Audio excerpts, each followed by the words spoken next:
What's going on, everybody? Welcome back to another edition of Generational Sports. Everybody's favorite part of their Monday afternoon or night, whatever you want to say. Looks a little different here, people. A little different. Don't be alarmed. Josh is out. He's a little sick. Pray for my boy. But it's okay. We got Luke filling in. My guy, how are we doing? Doing all right. I'm pumped for some playoff football. I know we had a good weekend. You didn't have the greatest weekend, but I'm I, sure you we're know, gonna I get would to say it that. was one to forget. Definitely. I wanted to forget. But no, I'm having a great time. I'm looking forward to this next hour or so with you, just chopping some shit up. Let's talk some playoff. That's what I do all day anyway. Is just like talk football. So that's easy enough. That's exactly what my thing is too. Like, Yeah. I really sit here and talk like an idiot all day, and I was like, you know what, I should probably start like talking to people and Mm. have a platform for you. So you know what, I started doing this stuff. Oop, I did not mean to click on that. But Luke, tell everybody where they can find you first off. Obviously, want you to get your plugs out there, Mr. Yeah. TikToker, huh? Yeah. So I'm football fan zone or football.fanzone on TikTok. We got about 60, just hit 66,000 followers on there. I just make football content all the time. Today I was just shit talking the Cowboys pretty much all day. That's what we're gonna do Um, today. oh yeah. So it's fun. It's always a good time when the Cowboys lose because they're America's team, but America wins when they lose. yeah, exactly, and it's their fan base that has a big part to do with that. Joe, my guy, what's going on there, brother? What's up, Joe? Hope you having a good day, my guy. All right, but you know what? We'll get right into it. We don't, Luke's got a nice little watch along he's got to do at the end of this stream, so we'll get right into it. We'll start it off with how the playoffs started, and that would be with the Bengals and the Raiders. Obviously, up until that Cowboy game, it looked like it was going to be the game of the week, but the Cowboys and 49ers came in and stole the show. And there were some questions going into this one of, what does it mean for Burrow if he loses this game? And I thought, calm down. It's his second year. Yeah. He missed, part of his rookie year with that torn ACL. So I think he's going to be A-okay if everything doesn't go wrong. We got Matt in the Color Cast comments. How about them Cowboys? Matt, don't you worry. I'm going to get to that because I got so many things, so many wonderful things to say.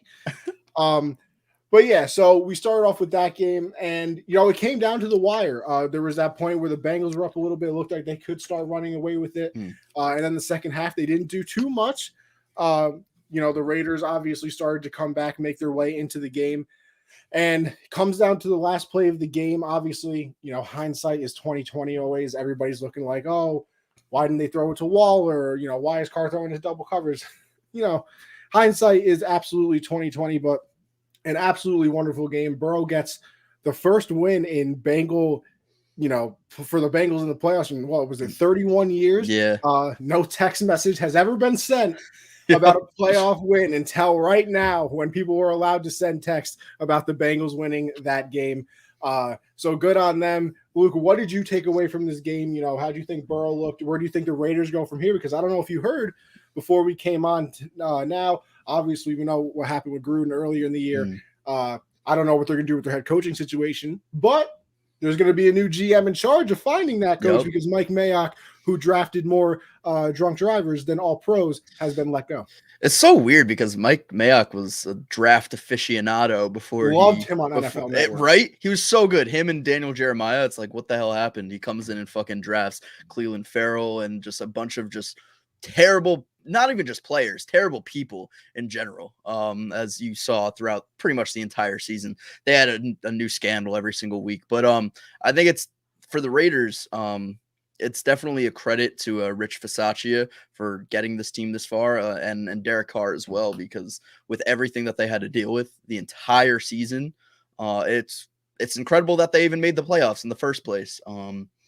And I wish that they would have tied with the fucking Chargers week 18, so we didn't have to watch that game last night. We could have had, in a perfect world, we really would have had the Chargers and the Chiefs round one instead of that. And Raiders would have still played the Bengals, right? No, the Patriots would have played the Bengals. And then the Raiders would have played the Bills? Yeah, it must have gone that way. But it would have been a much better world, all I'm saying. When they go to the future and Squid and SpongeBob and Squidward's out there with everything's, chrome, would have looked like that. But we went with the Steelers instead. Yeah, it's shitty, but Joe Burrow is just like the coolest guy. Really, it's hard not to root for this guy. I mean, all he does is win, and just an underdog team like the Bengals. I didn't have them winning more than I want to say I had them at like 4-13 or something like that. Like Everybody everybody pretty else. much, yeah, everybody had him in last place. Nobody really expected him and Jamar Chase to have like such poise and such chemistry that would just take over the league so quickly. So I really think that they're going to give the Titans a run for their money. I really think so, especially with Derrick Henry not being 100%. He's going to be playing his first game in a couple months. I think this is a time for them to sort of pop off and maybe make a little bit of a run. Yeah, I mean that matchup, it gets very interesting because obviously the Bengals, looking at it, they gave up around 4.5 yards a carry throughout the regular season, and obviously we know what Derrick Henry can do against good defenses. So against a bad rush defense, it could get even worse. Mm-hmm. But where do you think? I'm curious too, like where the Raiders go from here, because the question is, do you bring back Derek Carr? Honestly, the interim coach, I can't, you did a wonderful job saying his last name. I can't do it. Fasaccia. Yeah, Fasaccia. There we go. Beautiful. But I think he's the first interim coach in NFL to take a team to the playoffs. Yeah. When, he got appointed halfway through the year almost. So I don't think it's crazy if they keep him as the head coach. I don't know what they do in that situation, but I am curious where the Raiders go because quarterbacks are a dime a dozen, obviously. Like we know, and it's such a stark drop off too. Like there's 18 to 20 guys who can play. Now that doesn't mean that they're the best out there. The Brady's, the Rodgers for you. See, I even threw that in there. And then you get to the Jimmy G's who are starting quarterbacks and are good, but are going to take you to the next level maybe. But you go past that, you're in some dark and murky waters out there. Yeah. So I don't think if I'm the Raiders, there's no way you can move on from Carr, is there? There's no shot. He's might be the only positive thing to come out of this Raiders season is Derek Carr and just him sort of taking that next step forward. I know that they didn't win this playoff game, but it's his first time in the playoffs. I know he led the Raiders in 2016, but then he got hurt the week before. And then they lost, I think, to the Texans or something like that. But there's no way you could get rid of Derek Carr. As for like Rich Fasaccia, I think it's all going to come down to whoever they hire as at GM. And I think the fact that they fired Mike Mayock and they're bringing in a new GM doesn't really make me believe that they're going to retain Fasaccia. Maybe they're going to move him back to his old role because it's going to be new management, new GM, and new regime. That wasn't there with Fasaccia, but they needed that for sure. Mike Mayock was a clown. John Gruden was a clown. And but I like Fasaccia. It's a feel-good story. I think before they fired Mike Mayock, I genuinely think that they were going to retain him. The team seemed to respond to him pretty well. I mean, I even saw him today on Twitter. He was writing letters, handwritten letters to every single player on the team. But I can't see a new GM coming in and retaining him because he just wasn't under his regime. So whoever they hire at GM, it's probably going to make that decision. So I guess we're going to find out. I'm curious to see how wrong you were because I know how wrong I was, and I want to know. I'm hoping that you had the same thing, so I don't look like the only dumb one here. Did you think it was a mistake when the Bengals drafted Jamar Chase like I did? I didn't think it was a mistake. I couldn't see the direction that they were going in because I thought their offensive line was so bad, and it still is really bad. They gave up the most sacks in the league. But I just think like with Joe Burrow's injury last year, the torn ACL, I was like, how can you not go out and pick a guy up on your O-line like a Penei Sewell? But I mean, hindsight is 2020. So it's like Jamar Chase, he has the only people I could compare it to is Aaron Rodgers and Devontae Adams. Like legit. I've never seen that sort of chemistry between. I mean, Stafford Cup this year. Yeah. But it just seems like unconscious. You could just throw it up to him and he's going to catch every single time. I mean, that's the type of chemistry that those two have, and they've built on it since their days at LSU. So I think a lot of people thought the Bengals were doing Joe Burrow dirty, kind of. They just wanted to get that extra wide receiver, even though they drafted T. Higgins. But that was a Joe Burrow pick. They picked Jamar Chase for Joe Burrow, and I just don't think we were able to see that until the season started. So Yeah, a season for the Raiders that I'm not into participation trophies. Yeah. I'll definitely get into that when we talk about the Patriots next. But this is almost a situation where I'm okay with it Mhm. because it shouldn't have happened. Yeah. It simply should not have happened. They should have never been in the position that they were in. And listen, Derek Carr is not going to get any award this year, but if I'm making one up, I'm giving him the backpack award because he clearly carried them to the position they're in. You have Henry Ruggs with his situation. You have John Gruden. You have an interim coach. You have two different people other than Henry Ruggs get released from your team for a DUI. Yep.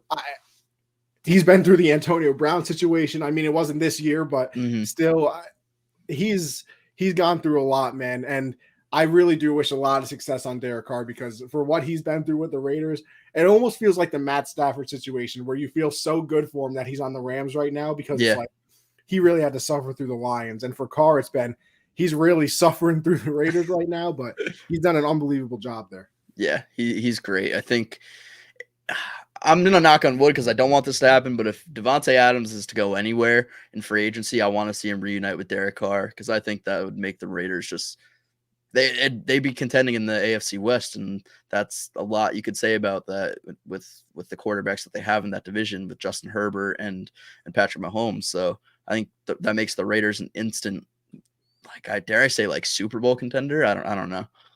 I mean, hey, it makes them a hell of a lot better, and they were pretty good this year without somebody. I mean, you got to think about it too. They got into the position where they were. Waller missed a lot of time this year. Trust me, I drafted him in fantasy. The fantasy league that you won. Welcome to the Champions Club. Yes, sir. By the way, people, our fantasy league, 3 years running, 3 different champions. No dynasties here. Luke's trying to create one. I won't let it happen. I went worst to first too. I came in dead last the first year, and then last year I just missed the playoffs. So we worked our way up to the top. Fantasy football if you ever say you have skill at fantasy football, you're a liar, by the way. Because I drafted an unbelievably beautiful team. Didn't even, I think I lost in the first round. Unbelievable. Disrespectful in my eyes, honestly. Speaking of disrespectful, we'll go to my team, the Pats. Obviously, game did not end the way I would say a lot of people thought. I thought the Bills were going to win. Now, let me cover my bases here so people don't call me out. Did I pick the Patriots to win on this show? Absolutely. But I did preface it by saying I have to pick with my heart and go with my boys. But if I was picking with the good old noggin up here, I would have went with the Bills. That's just, by the way, I'm right either way in that situation. Luke, you see how you twist words like that? Exactly. But yeah, it was embarrassing. As for me, I look at it and they're just not good enough. This year was unbelievable what Bill did. And I give Bill a lot of praise a lot of the time, but I also don't like the fact that it's almost, sacrilegious to say that he's not good at things.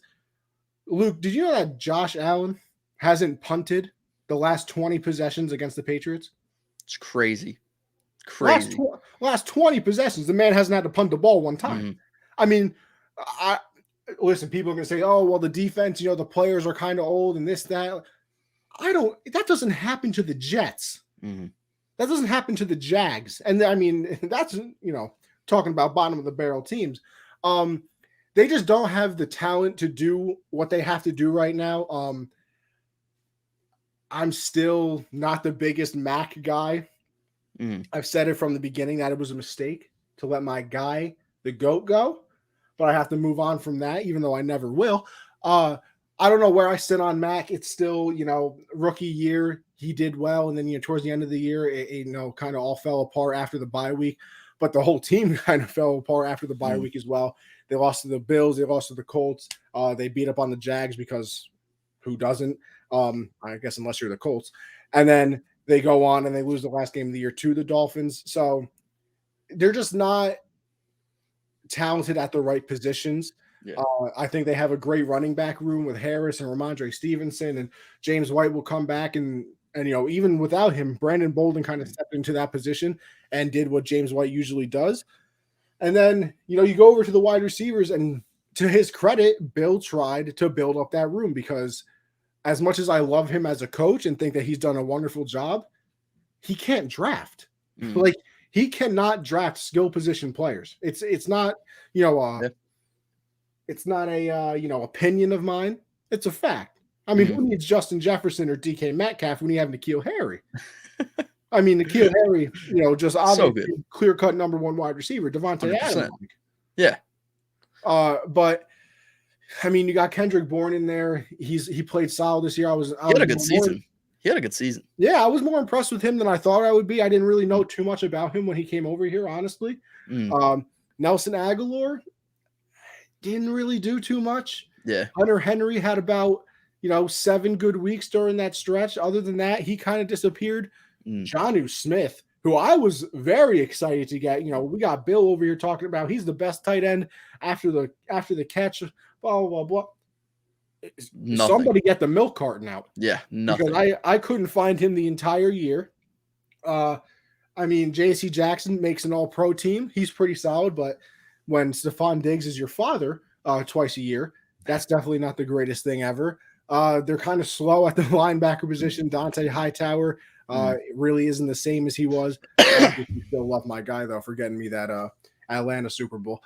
But there's just positions that they have to improve upon, and it scares me in a way because it's a position like wide receiver that Bill, the GM, is not good at. And it's not like he's all of a sudden going to say, you know what? Let me give up control and give it to some random dude. Let's have you do the draft picks. Like, that's probably not going to happen. Yeah, especially not in year 75 that he's been there. Yeah. It's been crazy. But I mean, and then you go over to the Bills. I think this is the team that we kind of thought they could be. 7 straight drives, 7 straight touchdowns. Unbelievable first time in postseason history. They played a perfect game. There was no punts, no interceptions, no fumbles, and there's no field goals even. The only third down that they didn't convert in the game was the kneel down at the end. So that's not what you want to see either.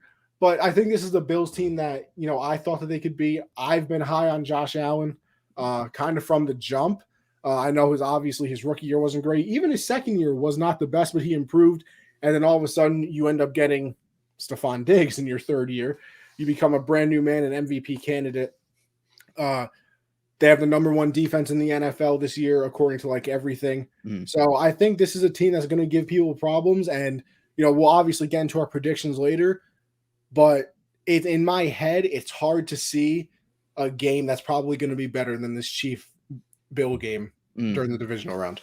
100%. The Bills, not last night, 2 nights ago, looked like the team that we thought at the beginning of the season was the best team in football, offensively and defensively. They had the number 1 scoring offense and number 1 scoring defense for the first majority of the season, the first half. Yeah, especially doing that against Bill Belichick led defense was crazy. That'll never be done ever again. Literally, I can't see that being done Let's ever. pray. I don't think that'll happen.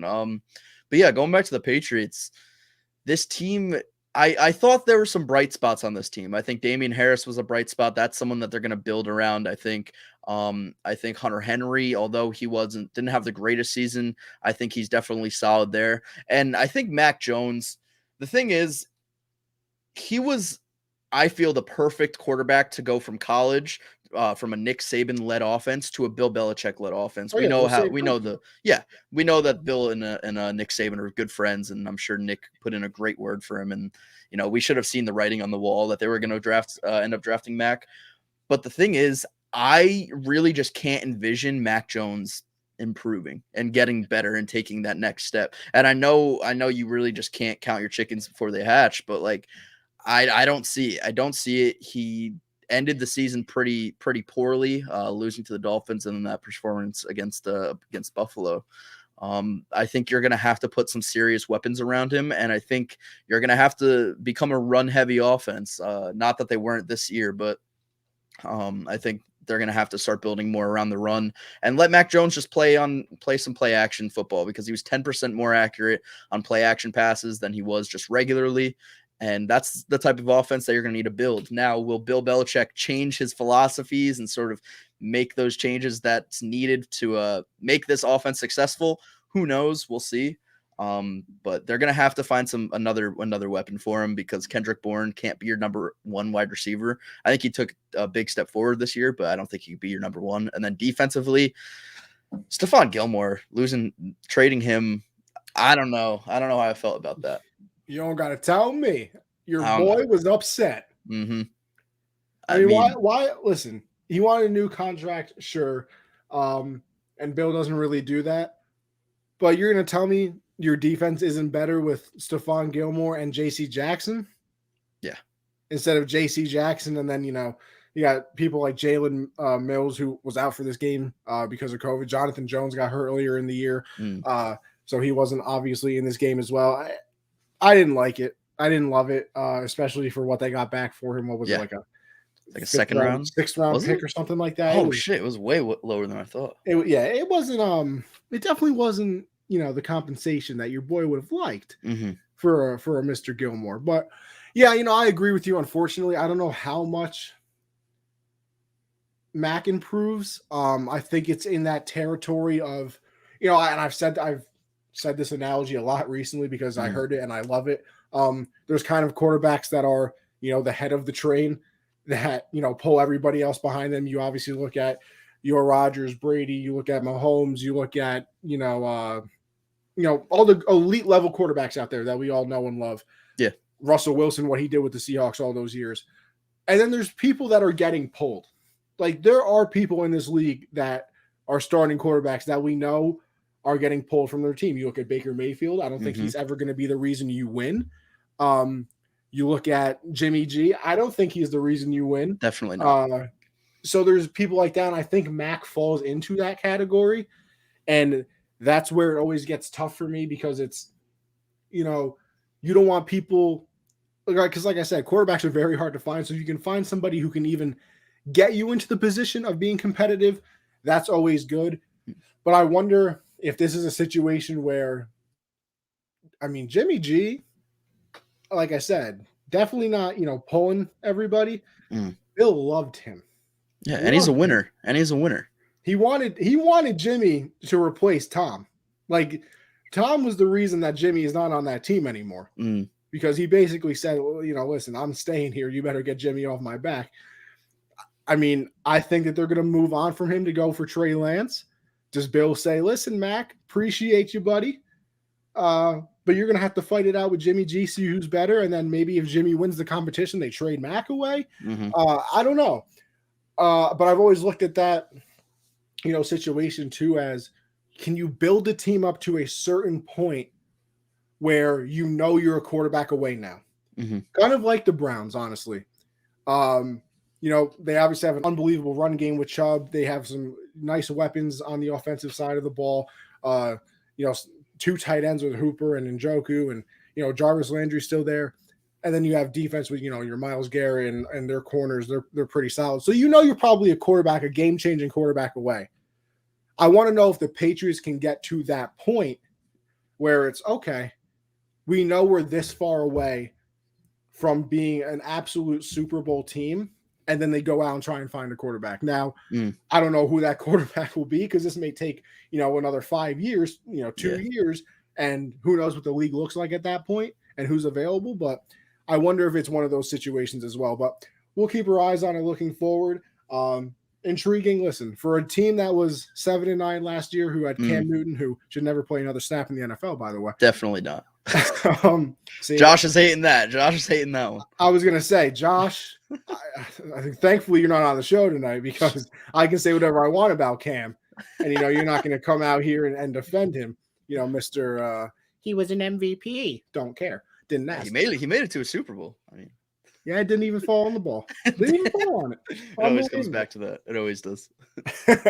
But we'll move on once again to another game that just didn't live up to what it was. I don't know, because here's my thing, right? The Eagle-Buck game, I was a little excited about, because, Luke, I don't know if you heard it, but like all week listening into the New York radio and stuff, and I guess they're not very tapped into that Tampa Bay weather report. I kept hearing that it was going to be a monsoon there. We're supposed to have some winds, a lot of rain over there in Tampa. I turned on the game. There's nothing going on. It was perfect. There was absolutely nothing going on. So there goes all my excitement for the game, because now the Bucs are going to come out there and mollywop them, and that's exactly what they did. Brady looked perfect, and I think the big thing for them, I was never really concerned that they were going to lose this game, but the fact that their defense is kind of getting healthy again at the right point. Sean Murphy-Bunting didn't play in this game because his hamstring was still a little iffy. He'll probably play next week, which will obviously be very important. Lenny Fournette, he did not come back for this game. His hamstring was still a little iffy. He'll probably be back next week. The main concern right now, obviously, too, though, is Tristan Wirfs. I just saw it on the ESPN little ticker that he's in a walking boot, and it's going to come down to like the last second if he's going to be able to play in that game, which is obviously very big, because you look at what the Patriots did all those years and what the Bucs did right when Brady got there. They built a wall around Brady. I mean, their offensive line, listen, you got to know what you have. Maybe you don't build an absolute brick wall if you got somebody like Lamar Jackson or Josh Allen back there.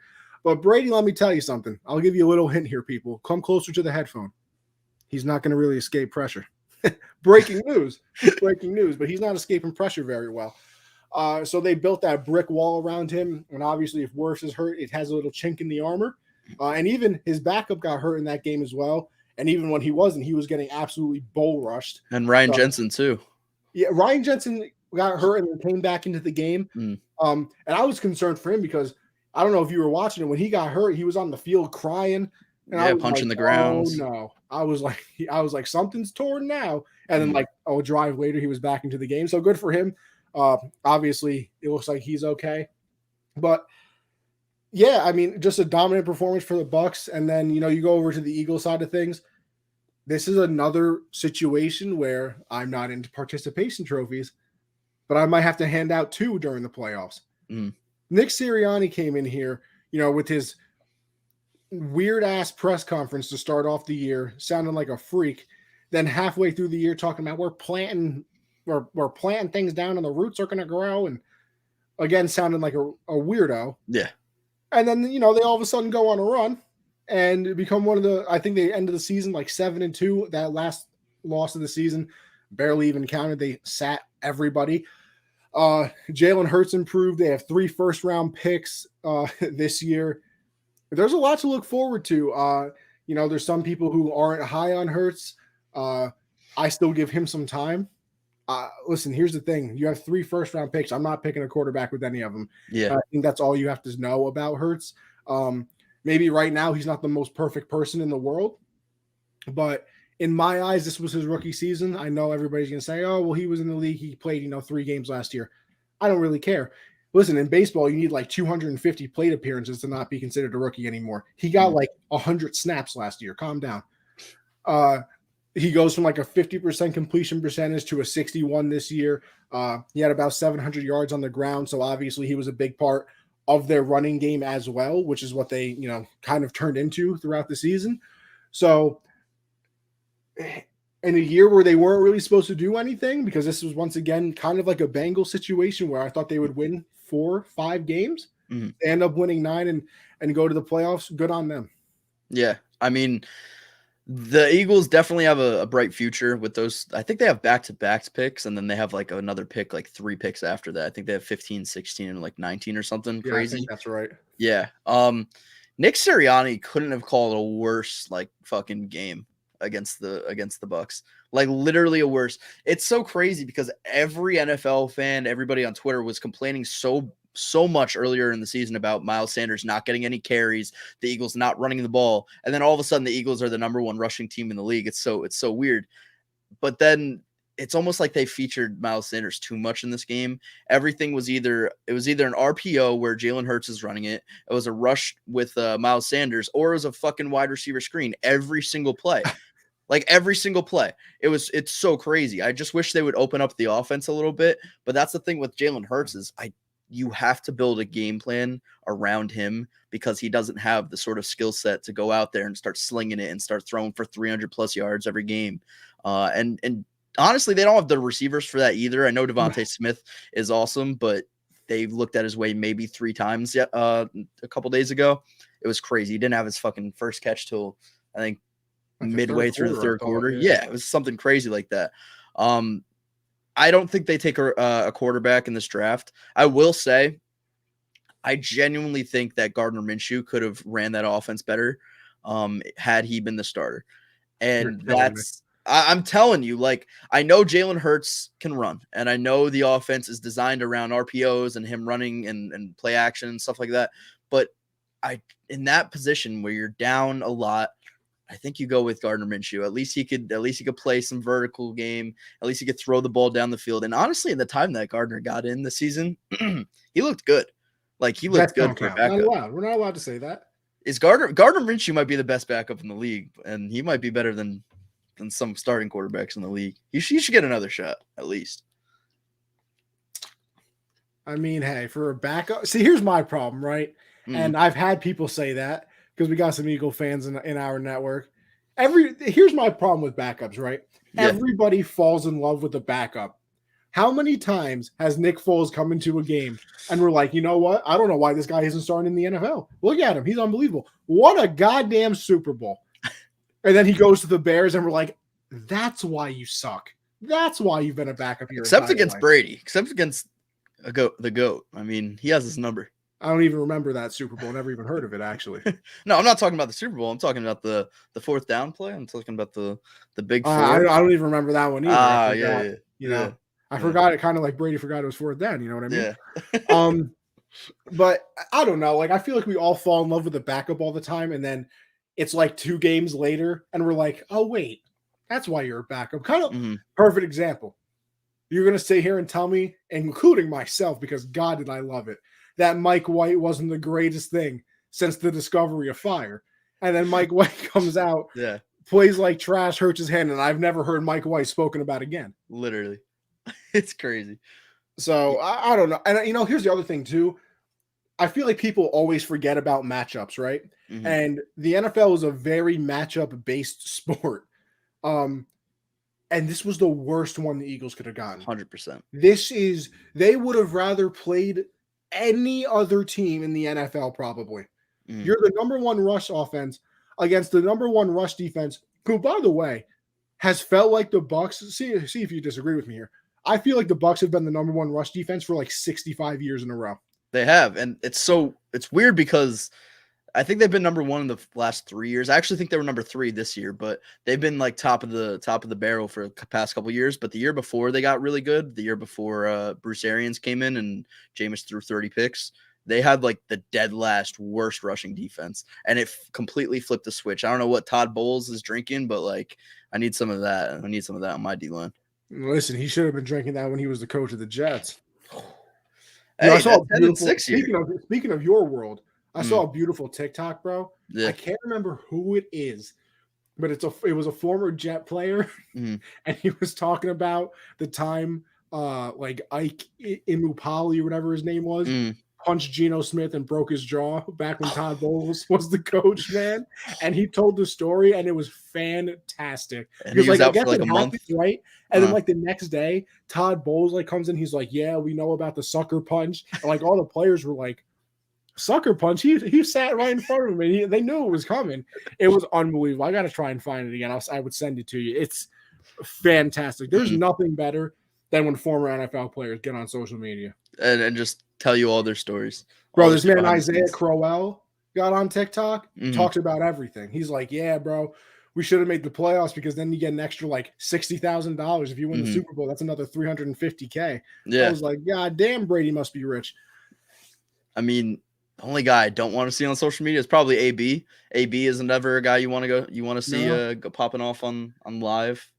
I'm a big fan of the fact that he said I probably could have handled it better. Yeah, what? Probably. Yeah. Maybe next time let's not strip down to our bare chest and throw everything in the crowd and start doing jumping jacks literally as like a play is going on the other side of the field. He was literally on the field. They thought that he was a fan. Could you imagine if security went and just fucking bull rush tackle him? Bro, can you just imagine AB though trying to get tackled by security and AB's out here hitting all his NFL moves though? He probably would have had them breaking ankles out here. Oh shit. I let me just say this is off topic, but I can't not believe how people are sympathizing with Antonio Brown and Luke, don't saying get me that it started, was bro. You're gonna Bruce start a whole Arians. thing. It's crazy. Antonio Brown was not out there because Bruce Arians said, you know what, I need you to play on a broken ankle. If Antonio Brown's ankle was really that hurt, he would not have been playing. You know, the reason he was playing was to get his fucking incentives that he was like 100+ yards away. He was just like a few catches away. He wanted to get his money. That was the reason that he played, not because Bruce Arians forced him to play. Crazy. Look, let me here's the perfect example. This is the exact reason I know AB is full of shit, right? Do you have siblings? Yeah. Okay, perfect. Perfect example. You break something in the house. First thing you do, you go up to the siblings. You're like, listen, we got to get our story straight, right?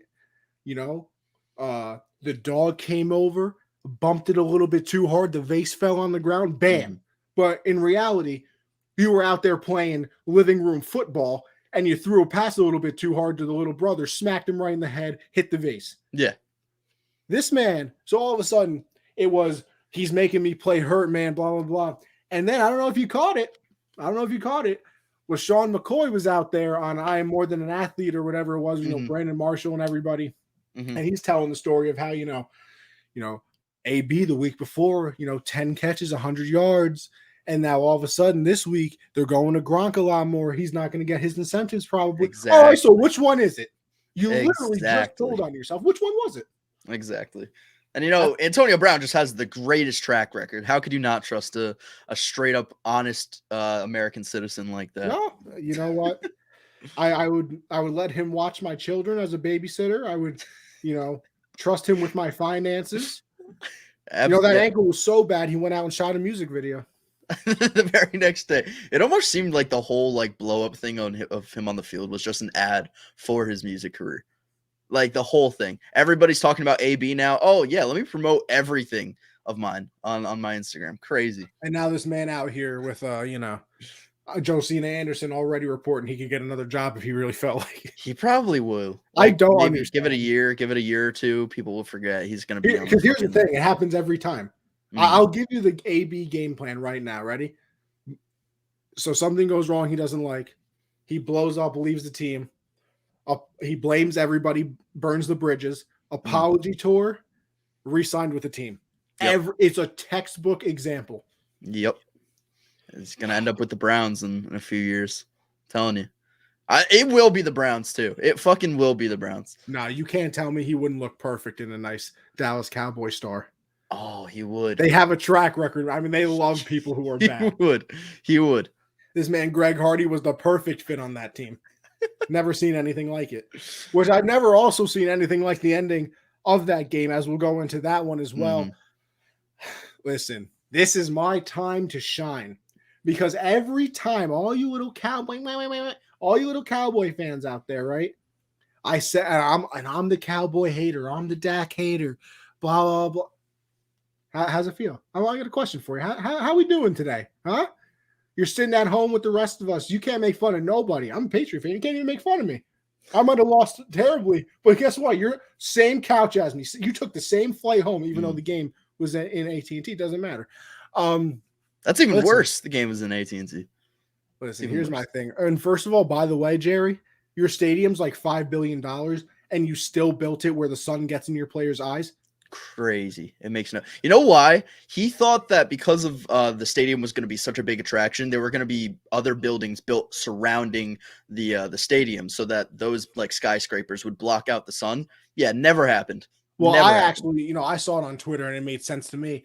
The construction workers actually just never thought that the Cowboys would be playing that late into the season. Yeah. Where the sun, where the sun would actually affect them. So it doesn't matter. Bills are winning the Super Bowl. I got in the color. Hey, listen, you know what? In this color cast comment, I wouldn't be surprised. They got a unbelievable defense, and my boy Josh Allen, who's better than Lamar Jackson, by the way.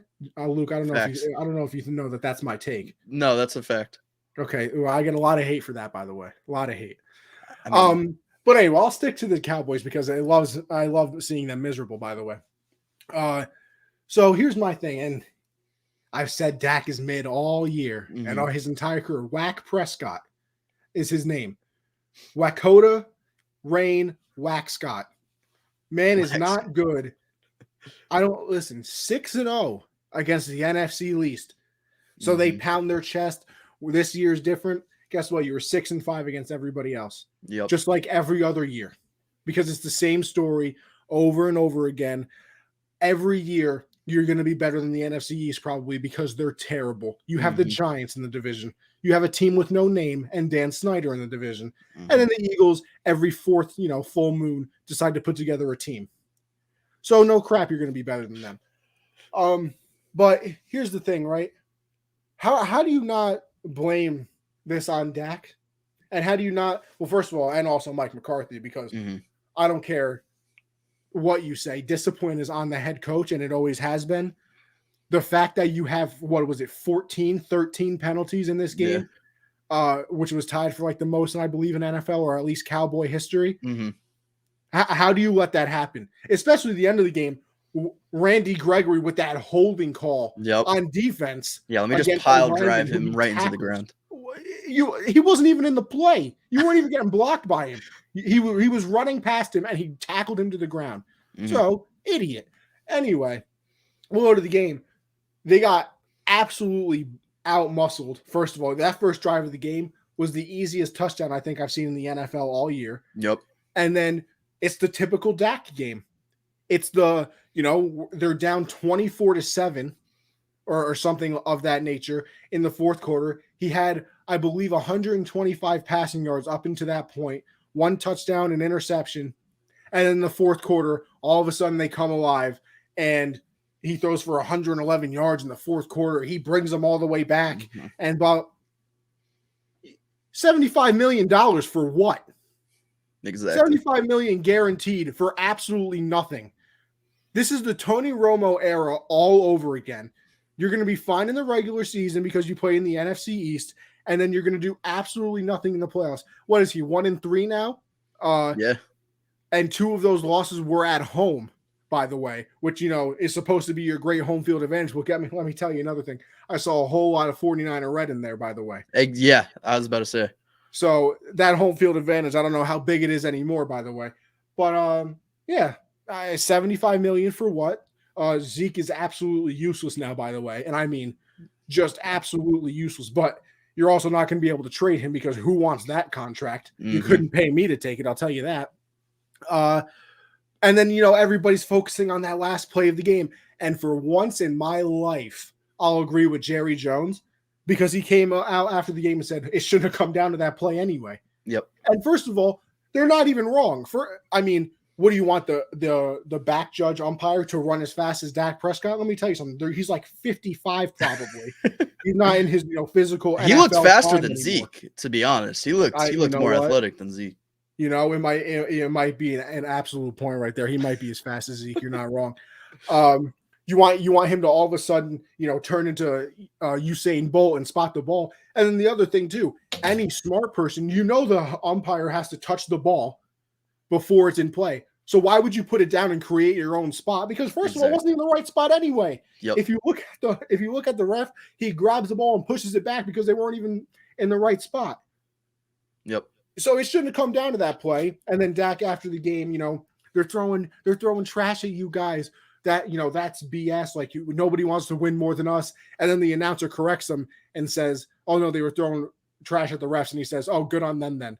So you're a little crybaby bitch too. Yeah, I mean that's typical with everybody on the Cowboys. Dak Prescott and Mike McCarthy, 2 completely different people, but they both wear the same fucking clown makeup at the end of the day. It's crazy. Mike McCarthy, I know like more than anybody because I've been through this for fucking ever. Mike McCarthy is the biggest fraud, and I swear the only reason he has a job is because Rodgers carried him to a championship that one year. That was over a decade ago, and the NFL is what have you done for me lately? What the fuck has Mike McCarthy done for the Cowboys, for any organization? Literally, it doesn't make sense. He doesn't call plays. That's Kellen Moore. He doesn't make personnel decisions. He doesn't do anything behind the scenes. That's all Jerry Jones. He doesn't get the team motivated or prepared to play. That was very apparent. They come out flat every time. Every time. What does he do? And then I get the notification on my phone this morning that he's safe 2020, the 2022 season. Honestly, Good. I'm glad as a Packers fan that they're keeping him because it's so dumb and it's so typical of the Cowboys though. But yeah, the game shouldn't have come down to that last play. Even before that last play, I knew that the Cowboys were going to lose immediately after that fake punt. They call the fake punt. It was so perfect. They get the first down. I don't know why the 49ers weren't expecting something like that in the first place, but it was so perfect. They get it, right? Then they keep their special teams out on the field. They're trying, and I'm like, what the fuck is going on? They bring the entire play clock down. And then Tony Romo's on the broadcast. He's like, oh, they're trying to force Kyle Shanahan to call a timeout. Meanwhile, the entire 49ers defense was out in the field. It's not like their special teams, their punt return unit was on the field. It was their fucking starting defense. Sorry, I don't know if I'm allowed to curse on your show, by the way. Okay. Yeah, it was their entire starting defense. Why would he call timeout there? It made no sense. Then they're like, oh, okay, never mind. We'll bring the offense back out. Then the offense comes back out. And guess what? There's no time left on the play clock because of all the shenanigans that they were trying to pull. It was stupid. It was the worst minute in football history. They get called for delay of game, 5 yards back. That's just typical Mike McCarthy.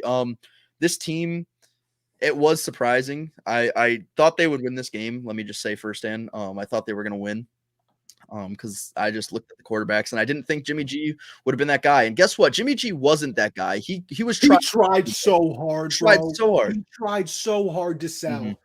It was bad, and it was typical Cowboys.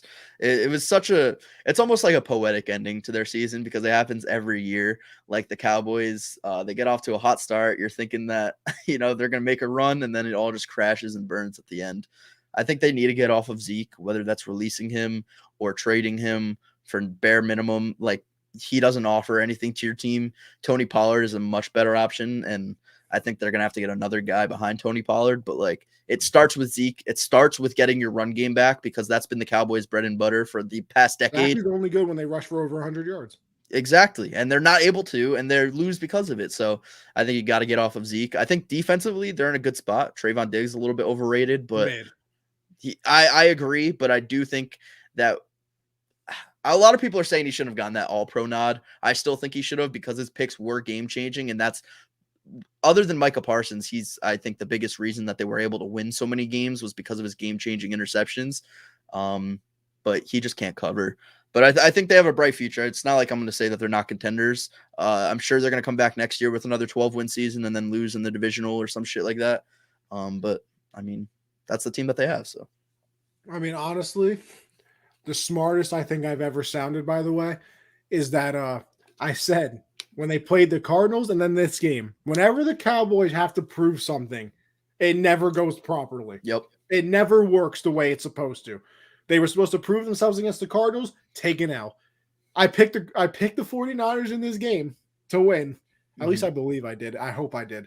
Josh is the one that keeps track of everything, so I hope I picked them. But they're supposed to prove themselves, and this happens every single time. Yep. And until it happens, until I am proven wrong, there is no reason to bet against it. It just wouldn't make sense. It's true. It's true. And they're going to come back. It's year after year too.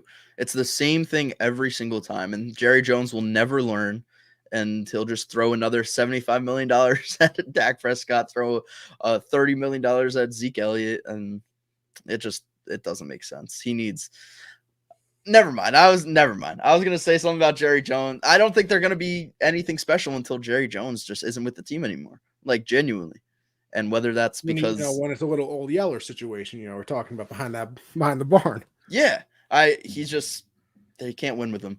And Jerry said, I think after some championship in the 90s, he was like, I saw a report, he said that he was going to sell his soul to the devil for that one last championship, and he would never ask for another championship ever again.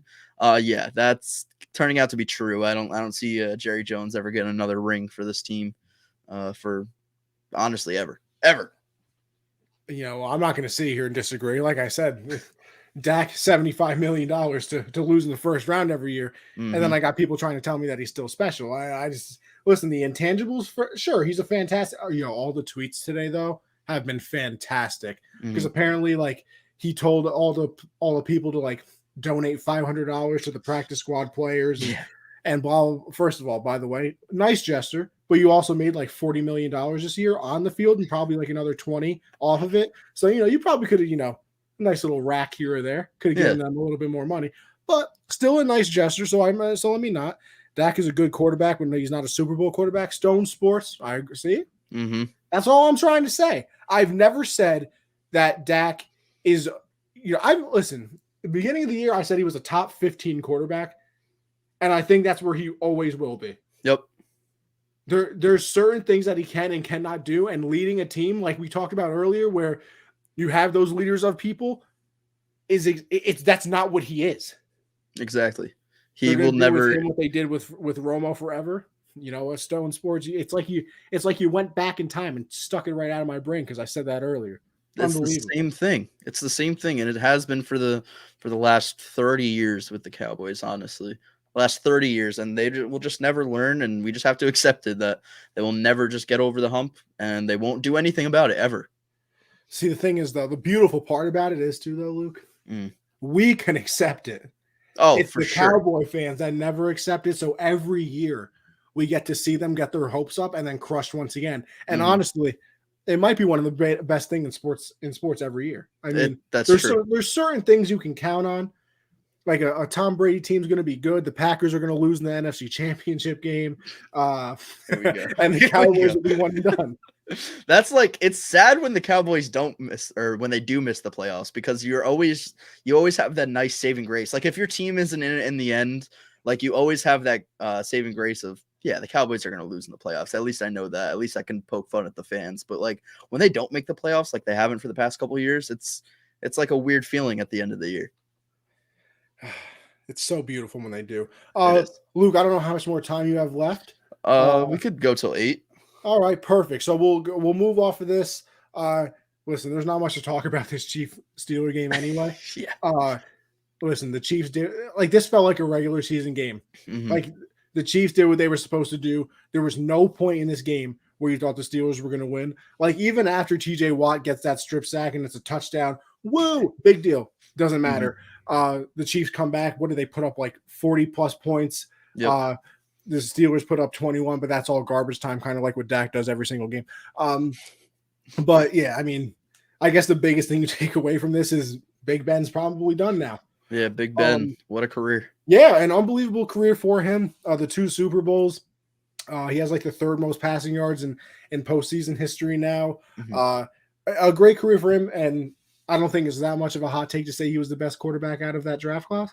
Out of 05? Or 04? That was the Rivers and the Eli one. So I'm taking Ben over them. Yeah, that's fair.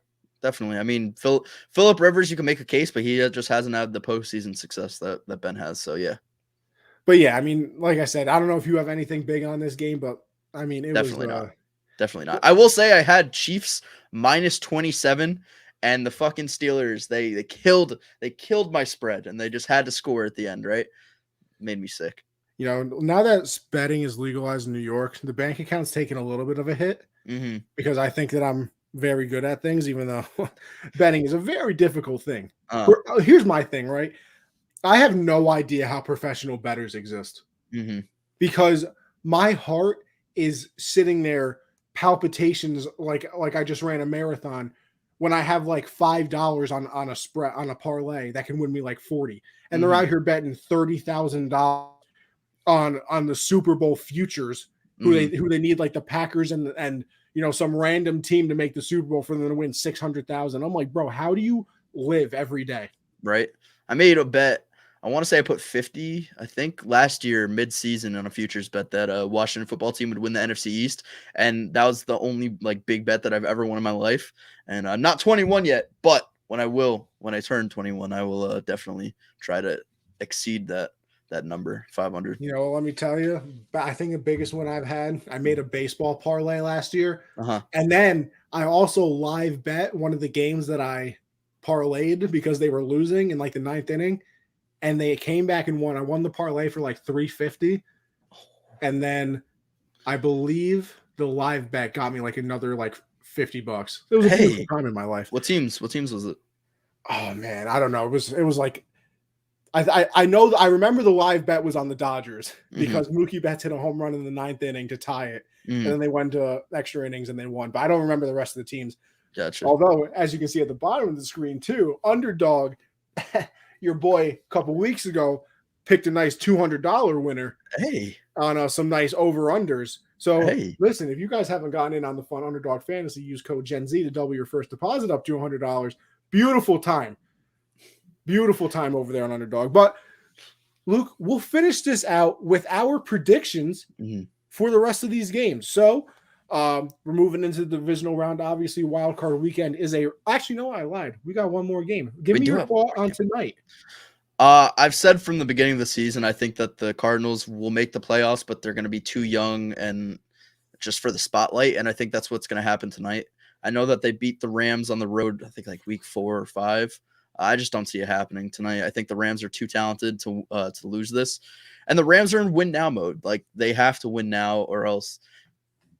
I think Sean McVay goes on the hot seat if they don't win this game. Like genuinely, I think they, with all of the assets that they don't have, actually, lack of draft picks for the next so years, like 10 years plus, they're gonna have nothing. Yeah, they hate first round picks. They're the opposite. They're literally the opposite of the OKC Thunder. They have nothing. Yeah, I think Sean McVay goes on the hot seat if they don't win this game. But I think they are. I think they are, and I think they're going to Tampa.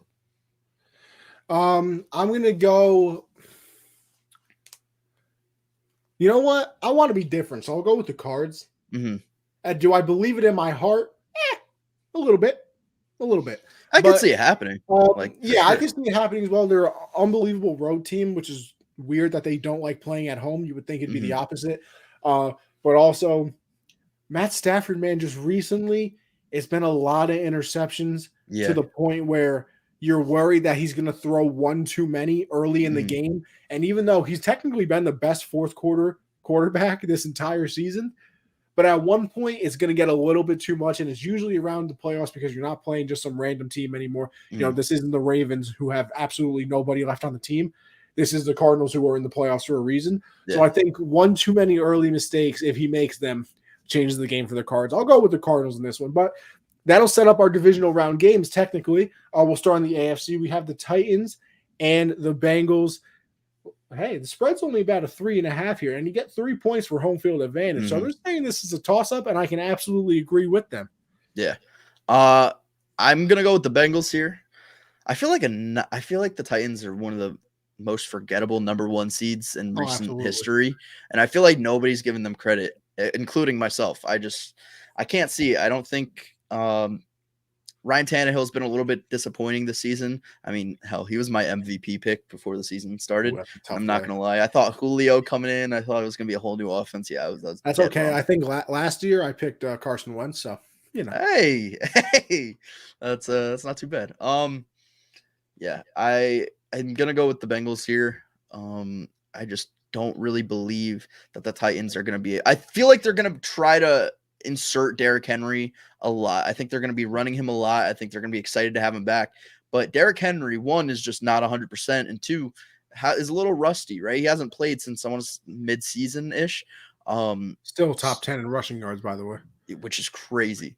Not many running backs went over 1,000 this year, which is weird. It was a little bit of a down year besides Jonathan Taylor, who was Christ reincarnated.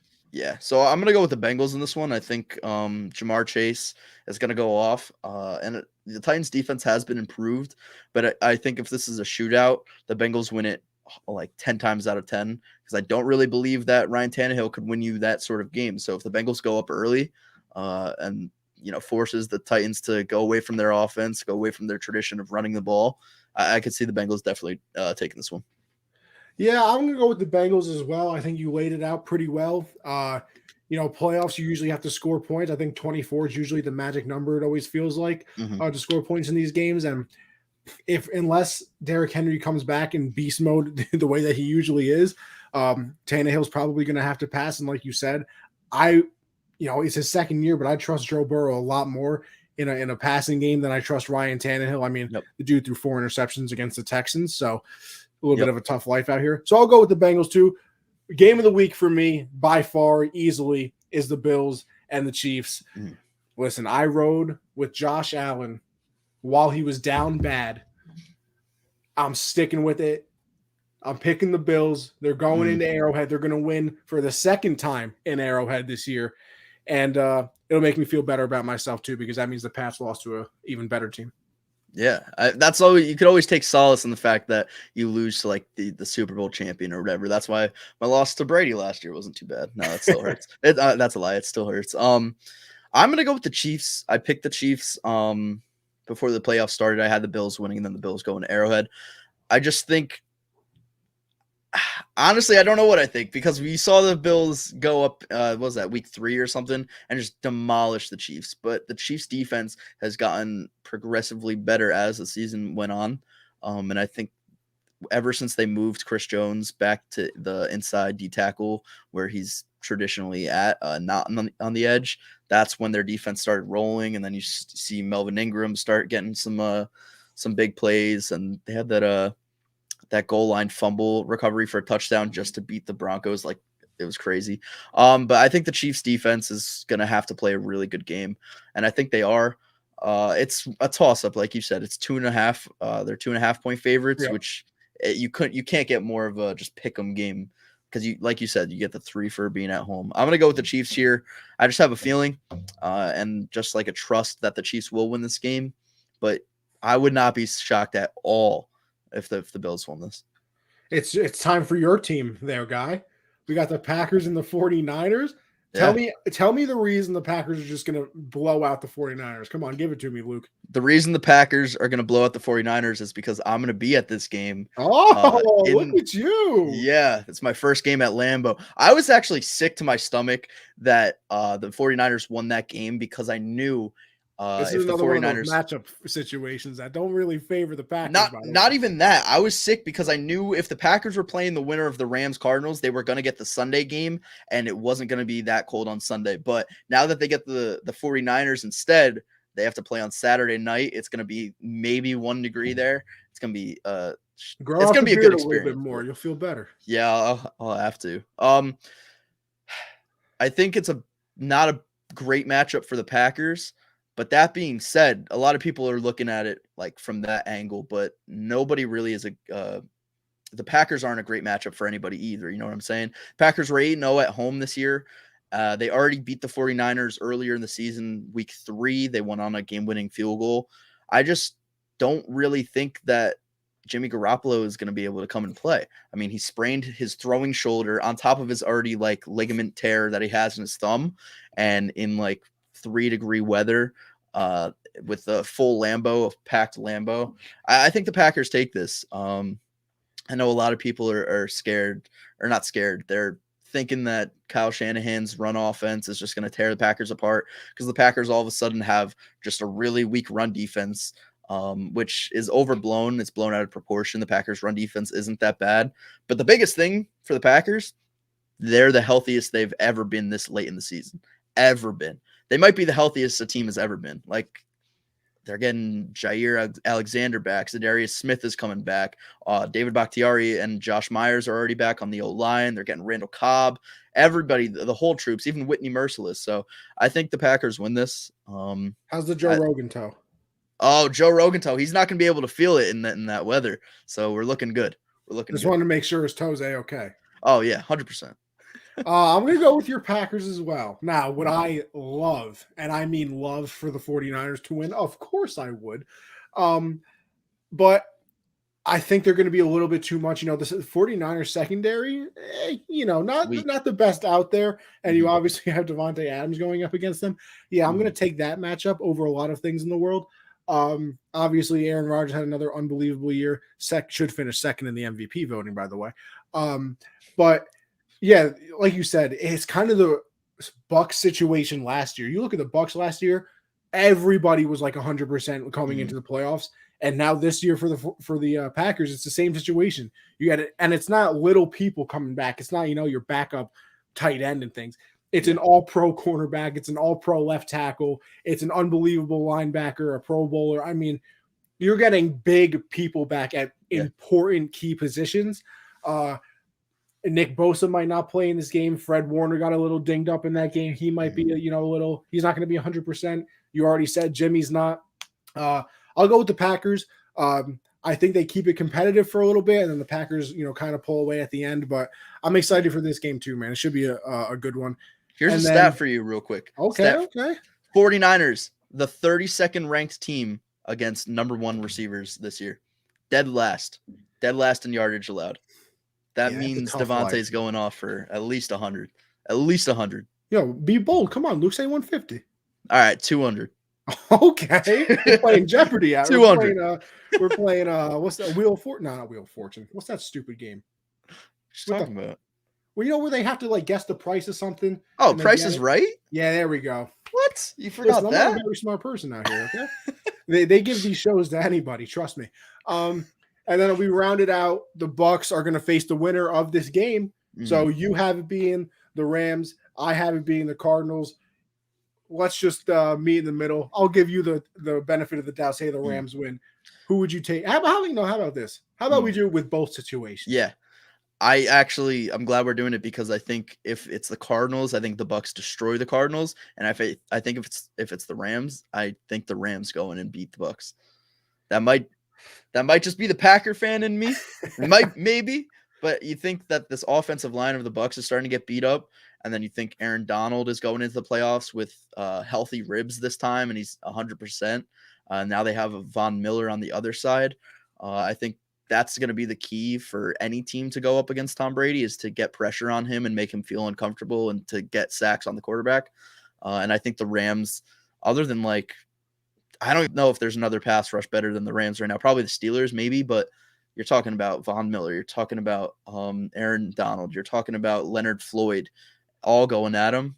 I think the Rams are a really good matchup against the Bucks, especially with the Bucks' lack of talent at the receiver position right now. That means Jalen Ramsey could just go on Mike Evans the entire game, and you really don't have to worry about anybody else.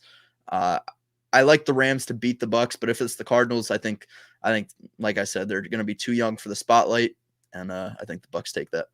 Well, listen, Luke, it's fine. It's okay that you said it's the Packer fan in you, because it's the absolute Tom Brady fan in me that no matter who comes into that stadium, I ain't picking against Mr. Tom Brady. Yeah, absolutely not. And believe it or not, obviously Brady is the key to victory. It's a quarterback. The quarterback is always the key to victory, whether you like it or not.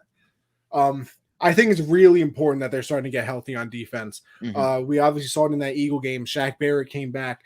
Devin White came back. Levante David is there. Sean Murphy-Bunting will probably play next week. Yep. Leonard Fournette's going to come back. They'll be able to run the ball a lot better. Gronk is still there. They got, since AB left, they got people involved in, that last game of the season and then the wild card game. And I said it before when we were talking about, this game that's about to happen, the Rams and the Cardinals. Matt Stafford makes that mistake. Yeah. If you're going to make mistakes against anybody, it better not be Tom. It better not be Tom, because he will absolutely take advantage of it. So I don't know if it's bold, but whoever faces the Bucks, I'm going with Mr. Brady. But that'll wrap it up, people. Luke, I appreciate you coming on the show, brother. Filling in for my guy Josh. Obviously, Josh, feel better, my brother. Yes, Josh. But before we go, of course, Luke, plug yourself once again. I know you're doing a little something over here on the TikTok after we get done here. So tell everybody where they can find you and everything about you, brother.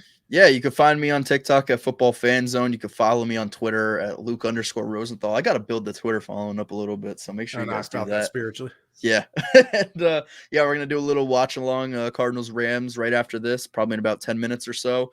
And I host a podcast of my own, the Totally Unqualified podcast. We're on all platforms. If you want to check us out, it'd be greatly appreciated. I appreciate you for asking me to come on.